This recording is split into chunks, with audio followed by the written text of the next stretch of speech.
pendalilan yang lain yang kita katakan periwayatan shimal itu dhaif, maka telah diriwayatkan juga oleh Imam Muslim dari Ibnu Umar juga. Ini sekarang di Muslim. Kalau tadi di Al-Bukhari bantahannya. Sekarang di riwayat Imam Muslim itu sendiri. Maka Imam Muslim meriwayatkan dari tabi'i an Ubaidillah ibnu Miksam an Abdillah ibni Umar, tanpa menyebutkan kepada anaknya Salim ataupun maulanya Nafi', dari Ubaidillah ibnu Miksam yang merupakan murid Ibnu Umar sendiri, maka sanadnya lebih tinggi. Berkata Ubaidillah ibnu Miksam an Abdillah ibnu Umar, aku melihat Nabi Muhammad sallallahu alaihi wasallam berkata di mimbar, wa huwa yaqul ya'khudul jabbar jalla wa ala as-samawat wal ard,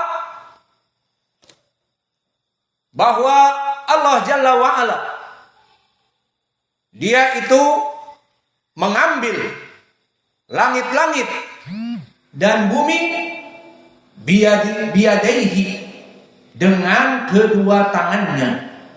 Maka di riwayat ini dari Ubaidillah ibnu Miksam dari Abdullah ibnu Umar, Allah memegang kedua langit dan bumi itu dengan kedua tangannya tanpa disebutkan shimalihi, tangan kirinya. Maka di sini barakallahu fikum menjadi pendalilan tentang permasalahan bahwa permasalahan lafaz bisimalihi adalah mungkar. Dan begitu pun riwayatan Ubaidillah ibnu Miksam yang meriwayatkan dari Ibnu Umar di sini adalah rawi yang thiqah, di mana dikatakan Abu Dawud As-Sijistani dia rawi yang thiqah, dan berkata Abu Zur'ah Ar-Razi thiqah, dan berkata An-Nasa'i thiqah. Maka yang meriwayatkan dari Ibnu Umar dengan lafaz Allah mengambil langit dan bumi dengan kedua tangannya tanpa menyebut bisimalihi, rawi yang thiqah langsung dari Ibnu Umar. Maka oleh sebab itu para ulama sebelum kita agar menguatkan pendalilan kita bahwa perkara ini perkara yang para ulama telah berbicara terdahulu, bukan karangan kita, buatan kita, bukan. Maka Imam Al-Baihaqi di dalam kitabnya Al-Asma wa Sifat di halaman yang ke-55 dari mujallad yang kedua telah mengatakan, zikru shimal fihi tafarrada bihi Umar ibn Hamzah an Salim wa qad rawa hada al-hadits Nafi' wa Ubaidillah ibn Miksam an Ibn Umar lam yadhkura fihi ashimal.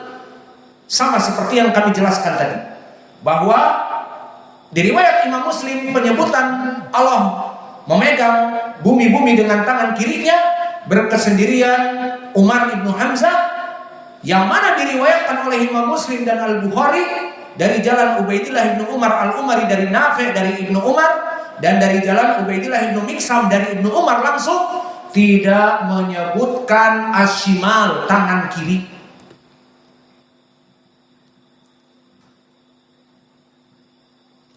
Maka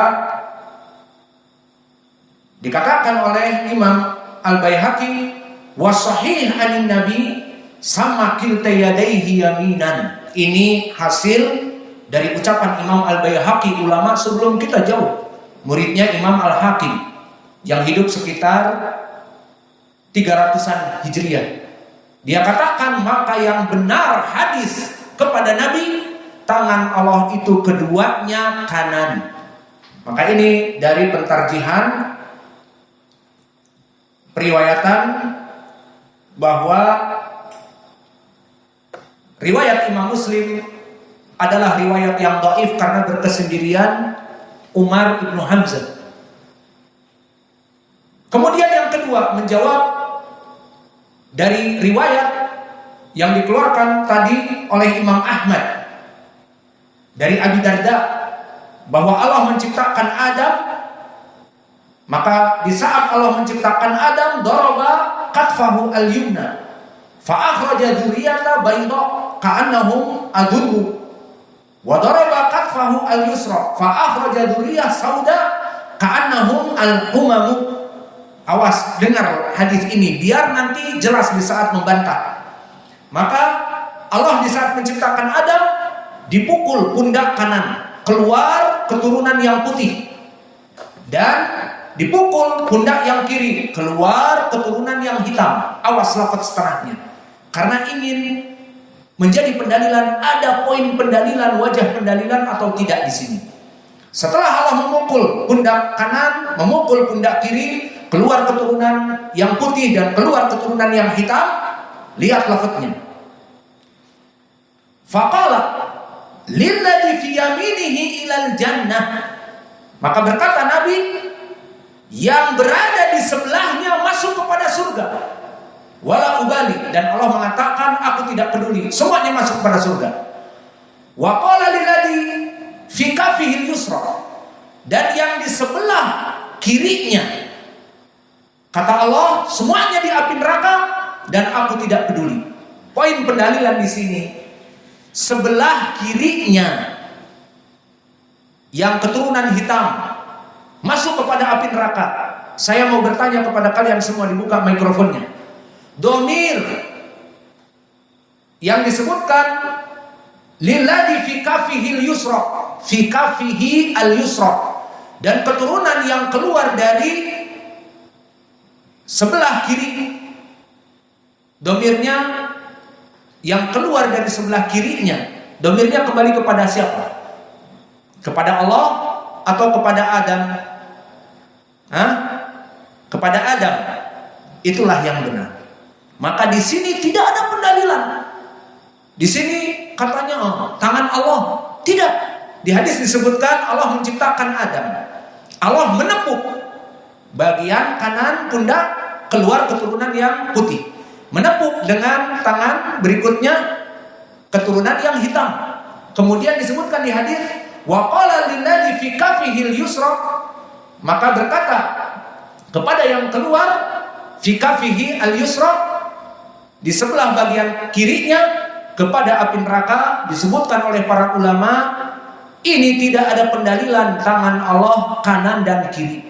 Allah hanya menyebutkan wa daraba kitfahu al-yusra wa daraba kitfahu al-yumna. Allah memukul kitf, pundaknya Adam sebelah kanan dan pundaknya Adam sebelah kiri. Tidak difahami tangan kanan dan tangan kiri, tetapi menepuk dengan tangan tidak jelas, yang jelas pundak kanan dan pundak kiri. Kemudian disebutkan domir yang keluar dari pundak kanan ke surga, yang keluar dari pundak kiri ke neraka. Apakah ada pendalilan tangan kiri dan tangan kanan? Bagi Allah tidak. Allah hanya menepuk pundak, itu yang ada. Dan yang jelas keluar dari pundak kanan dan keluar dari pundak kiri, putih dan hitam, itulah yang ada. Pembagian pundak kanan dan pundak kiri itu adalah kembali kepada Adam. Maka hadis ini dari segi pendalilan tidak ada wajah pendalilan, itu yang pertama. Dan yang kedua, kita kembali kepada sanad juga. Dikeluarkan oleh Imam Ahmad dari jalan Abu Rabi' an Yunus an Abi Idris al-Khawlani an Abi Darda dengan lafaz yang kami sebutkan tadi. Maka sanad ini pun apakah sahih? Di sini semua rijalnya thiqat, Yunus, Abi Idris al-Khawlani ma'ruf. Namun Abu Rabi' Sulaiman ibnu Utbah as-Sulami namanya, dia telah disebutkan oleh para ulama dengan ucapan-ucapan yang antara saduk dengan dhaif. Berkata Yahya ibnu Ma'in, la syai', tidak ada apa-apanya di ilmu hadis. Dan berkata juga Saleh ibnu Muhammad Zajrah, rawa hadis manakir, meriwayatkan hadis-hadis yang berkesendirian, seperti lafaz ini, berkesendirian, tidak ada riwayat yang lain. Dan begitupun Ahmad ibnu Hanbal mengatakan la a'rifuhu, aku tidak mengetahui rawi ini. Maknanya rawi ini jarang dan berkesendirian. Maka dari sini wallahu a'lam, hadis ini mendekati kepada dhaif, itu adalah yang benar. Adapun Al-Albani rahimahullah menghasankan Wallahu a'lam. Kita jawab, hadis ini dari segi pendalilan jika sahih atau dihasankan, maka tidak ada wajah pendalilan. Dan jika melihat kepada sanad, maka mendekati kepada dhaif. Maka kalau begitu, apa kesimpulan dari jawaban? Kesimpulan dari jawaban bahwa kedua tangan Allah itu adalah keduanya tangan kanan. Karena penetapan bagi tangan Allah shimal di riwayat Muslim tadi derajatnya mungkar. Umar ibnu Hamzah dhaif menyelisihi yang lainnya di riwayat Al-Bukhari dan Muslim sendiri. Tidak ada penyebutan kanan berkesendirian Umar ibnu Hamzah Al-Adawi, maka dhaif di Sahih Muslim, mungkar, berpenyakit. Dan yang kedua di hadis tadi, kisah Adam yang dipukul oleh Allah keluar dari keturunan-keturunannya dari kanan dan di kiri, disebutkan keluar dari kanan dan keluar dari kiri. Kirinya apa? Kiri dari bagian Adam, bukan kiri kembali domirnya kepada Allah di saat Allah menepuk tangannya, bukan. Tapi keluar dari bagian kiri Adam di saat dipukul pundaknya oleh Allah. Maka domirnya kembali kepada kiri, kirinya Adam bukan kirinya Allah. Ini jika sahih. Namun sanadnya juga dhaif. Ada Abu Rabi', yang mana Abu Rabi' di sini dia adalah Sulaiman ibnu Utbah, telah dikatakan oleh Imam Ahmad la a'rifu, dan dikatakan oleh Imam Yahya ibnu Ma'in la syai'. Maka di sini pendalilannya dia itu adalah rawi yang dhaif. Maka cukuplah dengan penetapan di dalam hadis yang menyifatkan kilta yadaihil yumna. Hadis-hadis yang terdahulu sahih diriwayatkan oleh Imam Muslim bahwa dua tangan Allah itu ada dua. Dan juga hadis yang telah kita lewati di Sahih Al-Bukhari, yaminullah mala, tangan Allah yang kanan itu penuh. Di Sahih Al-Bukhari yang kita lewati sebelum 2 hari yang lalu, kita baca Sahih Al-Bukhari. Maka dari sini, jika tangan Allah yang rajih itu adalah kedua tangannya kanan, maka bagaimana taujih dari para ulama? Maksudnya Allah mempunyai dua tangan, tidak ada kirinya. Maka jawaban dari para ulama bahwa sifat kanan adalah sifat yang seperti manusia disifat, dan tangan kirinya buruk. Mana dalilnya? Tangan kiri adalah untuk permasalahan MCK, untuk cebok, mencuci perkara-perkara yang kotor dengan tangan kiri. Bahkan ada larangan seperti di hadis Abi Dzar, laqad nuhina anastanjiya bil yamin, bahwa kami telah dilarang oleh Nabi cebok dengan tangan kanan. Maka cebok itu memang harus tangan kiri. Kenapa? Itu perintah yang pertama. Kedua, di hadis-hadis yang lain, makan itu dengan tangan kanan, seperti hadis diriwayatkan oleh Imam Muslim dari Umar ibnu Abi Salamah, kul biyamini wa kul mimma yalik, samillah, wahai anak kecil, makanlah dengan menyebut bismillah dan dengan tangan kanan. Maka syariat Islam menjaga kebersihan. Syariat Islam sangat tidak menginginkan kejorokan. Jika tangan kiri untuk istinja bahkan diharamkan tangan kanan, maknanya hak veto tangan kiri ini untuk yang kotor-kotor, maka makan tidak boleh yang kotor-kotor. Adapun orang kafir gimana makan? Dengan tangan kiri. Lalu kita tanya, kau cebok dengan tangan apa? Tangan kiri.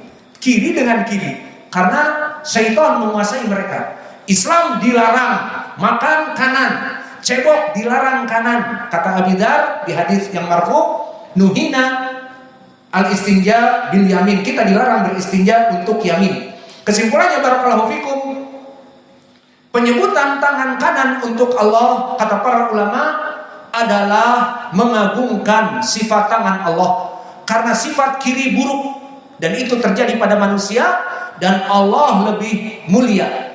Maka Allah menetapkan pada dirinya dari hadis Nabi, kilta yadaihil yumna, kedua tangan Allah itu kanan, ya sudah itu. Lalu penyebutan tangan Allah kiri, kita jawab tadi pendalilannya tidak kuat, paling kuat periwayatan Muslim, namun berpenyakit. Lalu kalau memang seperti itu tangan Allah keduanya kanan, apakah ada muskilah? Kita katakan tidak muskilah. Allah yang menyifatkan dirinya dari ucapan nabinya yang sahih diriwayatkan oleh Imam Muslim. kilta yadaihil yumna, kedua tangan Allah itu kiri. Ya sudah, tidak ada urusan bagi kita untuk memaksakan tangan kanan dan kiri seperti manusia, tidak. Karena Allah telah menafikan penyepertian dengan manusia seperti di dalam Al-Qur'an, laisa kamitslihi syai' wa huwas samiul basir. Allah itu tidak sama dengan makhluknya dan Allah Maha mendengar dan Maha melihat. Dan di dalam ayat yang lain, fala tadribu lillahil amsal. Tidak boleh manusia menyepertikan Allah dengan makhluknya. Jika makhluk manusia mempunyai kanan dan kiri, maka Allah mempunyai kanan saja, ya sudah terserah. Apa urusannya kita? Allah yang menciptakan tangannya sendiri, bukan urusan kita. Dan dari segi lughatil Arabiyyah, sebagai pujian di dalam syair-syair Arab, menyifatkan seseorang yang dermawan, yang selalu menginfakkan dan selalu ikrami duyuf dan selalu melaksanakan kebaikan untuk dakwah, untuk ibadah, tangannya itu mudah, dilakobi dia itu mempunyai dua tangan yang kanan semuanya. Maka makhluk pun dipuji oleh Arab, dan syair Arab adalah dalil bagi kita. Mana dalilnya? Seperti disebutkan qalal marrar wa inna alal amanati min aqili fatan kiltal yadain lahu yamina, kiltal yadain lahu yamina. Fahadal hadis madah ala rajul wa huwa rajul tayyib yunfiqu biyamini. Pujian kepada seseorang yang sering membantu untuk ibadah, untuk dakwah, untuk masjid, untuk apa saja dakwah. Maka terkumpul uang dihabiskan, terkumpul uang dihabiskan. Dipuji dengan ucapan syair, dan yang membuat syair manusia. Wa inna alal amanati min aqili fatan kiltal yadaini lahu yamina. Maka bagi orang yang pandai menjaga amanah ini dan baik ini akhlaknya, yang mana seorang pemuda ini mempunyai kedua tangan, yang kedua tangannya adalah kanan. Maka ini menjadi pendalilan bahwa di lughatil Arabiyyah pun disifati orang mempunyai seakan-akan dua tangan kanan karena sifatnya yang mulia. Maka bagaimana dengan Allah yang memberikan rezeki kepada kita setiap hari, anytime, anywhere, di mana Allah berfirman, Ar-Razzaqu dzul quwwatil matin, innallaha huwar razzaq dzul quwwatil matin. Sesungguhnya Allah itu Maha pemberi rezeki, pemberian rezekinya kepada seluruh manusia dan jin sangatlah luas. Maka Allah mempunyai dua sifat kanan, tidak ada muskilah. Dan bahkan di syair yang lain disebutkan kepada rajul yang dilakobi dengan Abu Tayyib yang bernama Tahir ibnul Husain ibnu Mus'ab, dilakobi bidil yaminain, mempunyai dua tangan kanan. Kama jaa fi kitab Simarul Qulub di halaman 290, nukila min qaulil Arab minasyair lil amiril muhadzabi al mukanna bittibi dil yaminain Tahir ibn Husain ibn Mus'ab lil amiril muhaddabi al mukanna bit tayyibi. Maka untuk amir, pemimpin orang besar dia, pemimpin amir al muhaddab yang akhlaknya baik, al mukanna bit tayyib yang dipunyai dengan Abu Tayyib, dzil yaminain yang mempunyai dua tangan kanan, bernama Tahir ibn Husain bin Mus'ab. Kita baca lagi, lil amiril muhaddabil mukanna bit tayyibi dil yaminain Tahir ibn Husain ibn Mus'ab. Bahwa untuk amir yang agung, yang akhlaknya mulia, yang diberikan gelar Abu Tayyib, bernama Tahir ibn Husain ibn Mus'ab, dil yaminain yang mempunyai dilakobi dengan sang dua tangan kanan. Kenapa? Tangannya baik semua, menginfakkan hartanya di jalan Allah terus menerus, seakan-akan tangannya itu kanan semuanya, tidak punya tangan yang kiri. Maka untuk makhluk yang akhlaknya baik dan sebagainya disifati mempunyai tangan yang kanan. Maka untuk Allah Jalla wa'ala yang rajih mempunyai dua tangan, keduanya kanan, dan tidak benar penyifatan Allah dengan tangan kiri dengan jawaban yang tadi, maka ini yang bisa kita berikan.